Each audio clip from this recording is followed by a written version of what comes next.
Today we pause to honor two giants, two men whose lives helped shape the soul of our nation. Dr. Carter G. Woodson gave us our history, and Reverend Jesse L. Jackson Sr. gave us our voice. They did not just live through history, they moved it. Dr. Woodson was born in 1875 to parents who had once been enslaved. He worked in coal mines as a teenager, yet he refused to let hardship define his future. He was largely self-taught at first, learning to read from family because he understood something early. If you don't know where you come from, you can be convinced you were never meant to rise. And rise he did. He earned degrees that doors were never designed to open for him, culminating in a PhD in history from Harvard. But his purpose wasn't personal prestige. His purpose was correction, to challenge a world that treated black achievement like a footnote, or erased it completely. In 1915, he founded an organization devoted to the study of black life and history. In 1916, he launched a journal because scholarship needed a home. And in 1926, he created Negro History Week, a deliberate act of truth-telling. He didn't just write history, he built the infrastructure to protect it. Then came one of his most influential works, The Miseducation of the Negro.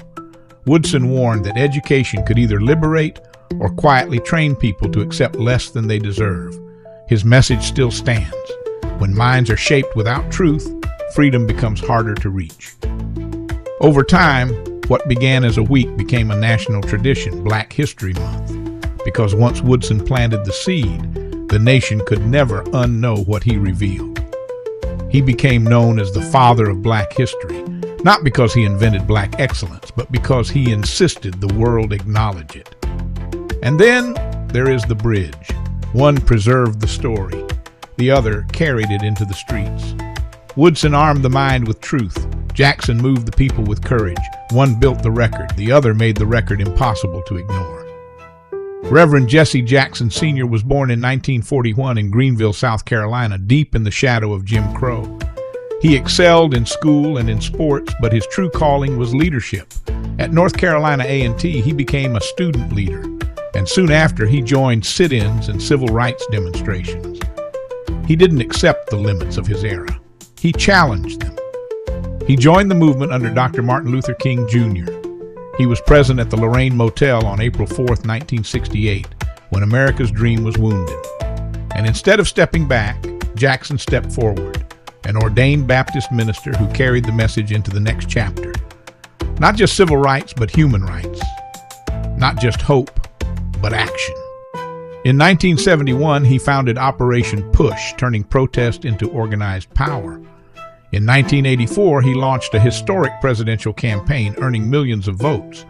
And in 1986, he founded the National Rainbow Coalition, uniting the poor, minorities, and the working class.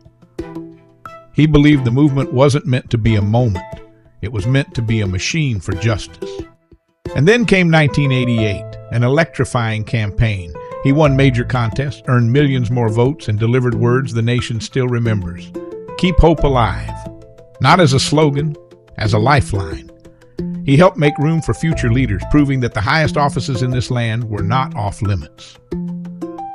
His fight didn't stop at America's edge. He worked for hostage releases abroad. He stood against apartheid. He pushed for peace and dignity across borders.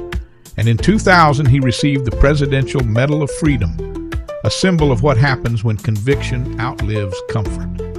In later years, he lived with Parkinson's disease, yet continued to advocate for voting rights and equality. After 5 decades of leadership, he stepped down from Rainbow Push in 2021. And in February 2026, at the age of 84, Reverend Jesse Jackson Sr. passed away. But what he built, what he stirred, did not pass with him. Dr. Woodson preserved the past. Reverend Jackson fought for the future. Together they remind us, history is not just something we study, it's something we carry.